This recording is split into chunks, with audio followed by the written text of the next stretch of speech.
All right, so in 7.3, we're going to talk about means as opposed to proportions. So, again, on the formula sheet and conditions for using these formulas. So, the mean of the sampling distribution. So, again, this is finding one sample mean and then doing it like 100, 200 times. I mean, technically, it's all the possible samples of the same size and finding the mean of all those means, and that will help us estimate the true or the population mean. The standard deviation is just taking the given standard deviation and dividing it by the square root of the sample size. So again, you can see why as you increase the sample size, it decreases the standard deviation because the bigger this number is, the smaller this number is. And again, as long as the sample size is less than 10% of the population, which again is our 10% rule. So what is the shape of the sampling distribution of a sample mean when the sample is taken from a normally distributed population? So if a population is normally distributed, then the sampling distribution will also be normally distributed. The only thing that's going to change is the standard deviation. It's going to decrease as the sample size increases. Okay, so we're going to do a couple examples. So as the Peanutty Peanut Company, dry roasted shell peanuts are placed in jars by a machine. The distribution of weights is approximately normal. We want to be told that so we don't have to verify it. It gives us the mean and it gives us the standard deviation. So without doing any calculations, explain which outcome is more likely.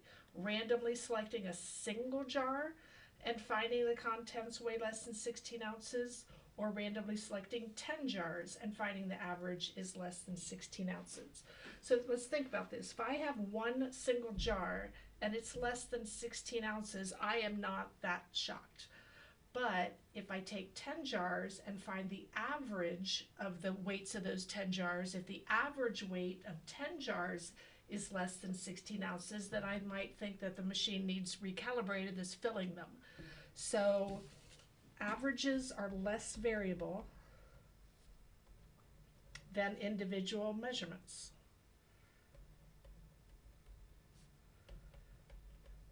Looking at a single jar doesn't really help me know whether the machine is under or overfilling, because it could be exactly, it could be over or under, but the more samples, the more jars I take and find the average weight, I expect it to be very close to the 16 ounces. So since averages are less variable than individual measurements,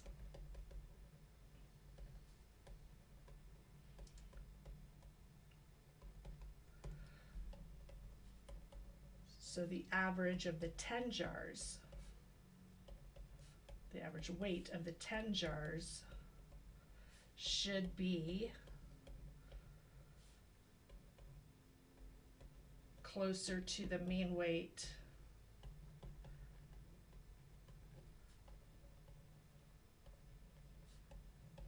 of 16.1 ounces. So if I get a jar that's a single jar that's underfilled, because it's supposed to be 16.1 ounces, if I grab one jar and it's 16 ounces, I'm not really concerned. But if I take 10 jars and they're all underfilled, then I'm concerned.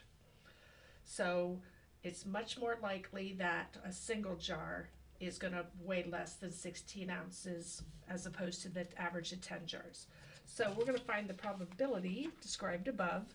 So first thing I'm going to do is assign a variable. So x equals the weight of a randomly selected jar of peanuts.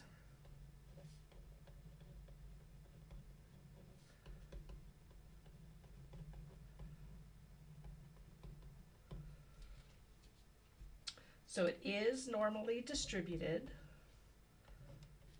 with a mean of 16.1 at a standard deviation of 15. So I'm letting the grader know that I know it's a normal distribution and what the mean and standard deviation are.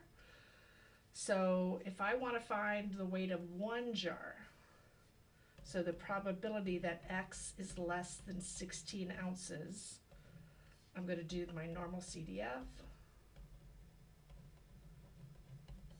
and I'm going to put in my lower bound, which is my really small number, my upper bound, which is the 16. I'm going to put in the mean, and I'm going to put in the standard deviation.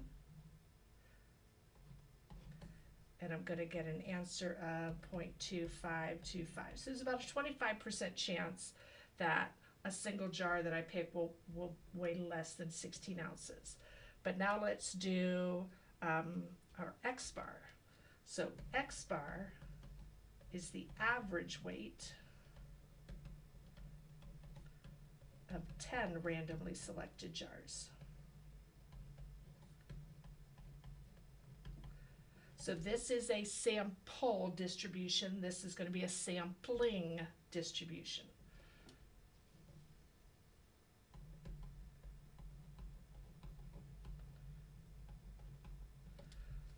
So if I want to know, so this is going to have the same mean, but the standard deviation is now going to be the standard deviation of the sample divided by the square root of the sample size. So this is going to be our normal PDF, or sorry, normal CDF.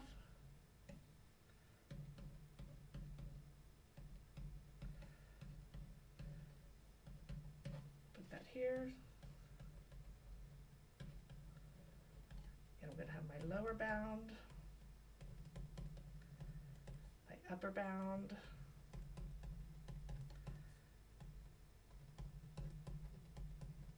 and my new standard deviation, and I'm going to get an answer of 0.0175. So look at the difference. A single jar, about a 25% chance that I'll grab a single jar and it weighs less than 16 ounces, but there's less than 2% chance that I will grab 10 randomly selected jars, and the average weights of the 10 jars would be less than 16 if the true mean is supposed to be 16.1 ounces. Okay, so what is the shape of a sampling distribution of a sample mean when the sample is not taken from a normally distributed population? Does sample size matter, and does this concept have a name? Of course it does.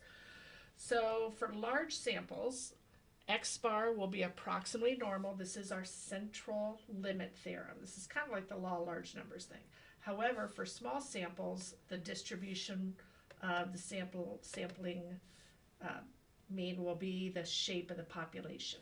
So the definition of the central limit theorem, if we draw a simple random sample of size n from any population mean mu and a finite standard deviation, the central limit theorem says when n is large, the sampling distribution of the sample mean is approximately normal. So what is that? How large is large? So if the population distribution is normal, the sampling distribution, that's what we said on page 1. But if the population is not normal, the central limit theorem tells us the sampling distribution will be approximately normal in most cases if the sample size is at least 30. So that's how large we're looking for. So we're looking for a magic number. As long as the population is greater than or equal to 30, it doesn't matter if the population distribution was skewed right or left. The sampling distribution will be approximately normal. Okay, so suppose the number of texts sent by a typical day by a randomly selected high school student follows a right skewed distribution with a mean and standard deviation given.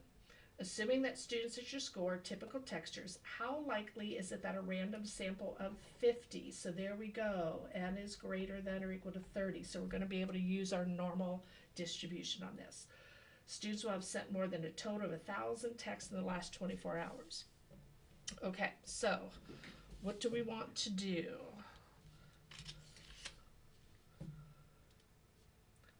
Okay, so if we have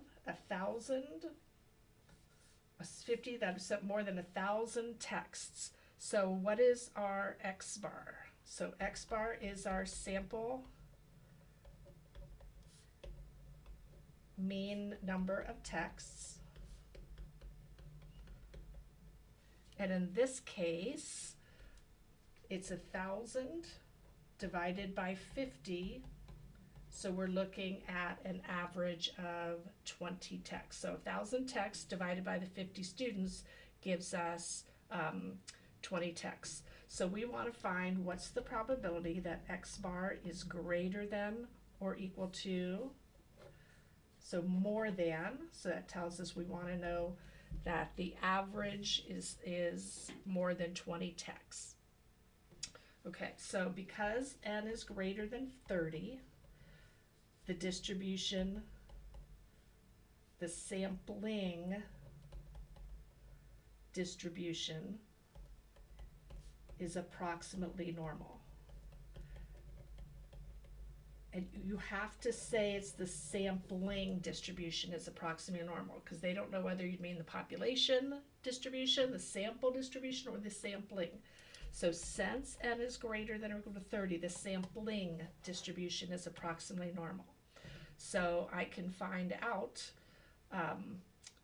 what that is. So I know I'm going to state what it is. So I'm stating it's a normal distribution. I'm stating the mean is still 15, but the standard deviation is going to be the given standard deviation divided by the square root of the sample size. So there I can always draw a picture too, but I need to state the distribution now that we know we have binomial and geometric, what the mean and standard deviation are. So I'm finding the probability that the X bar is greater than or equal to 20, so I can do my normal CDF. And put in, now that it's greater than 20 is my lower bound, and I have a really large upper bound, mean and standard deviation.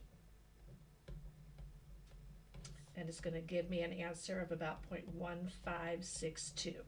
So there is, again, here's my conclusion, about a 15.62% chance that a random sample of 50 high school students will send more than 1,000 texts in a day.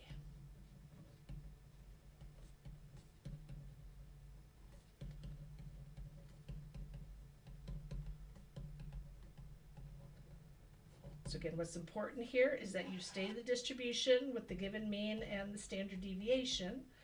You're also giving me the, if you're not drawing a picture, I need the direction. So there's the greater than or equal to. Again, here's my lower bound, upper bound, mean and standard deviation. And here's my conclusion. There's about a random sample of 50. Again, I need to clarify that it's this percentage only is based on a sample size of 50. So I want to state that in my conclusion. Again, always in context to answer the question. And that finishes up our chapter 7.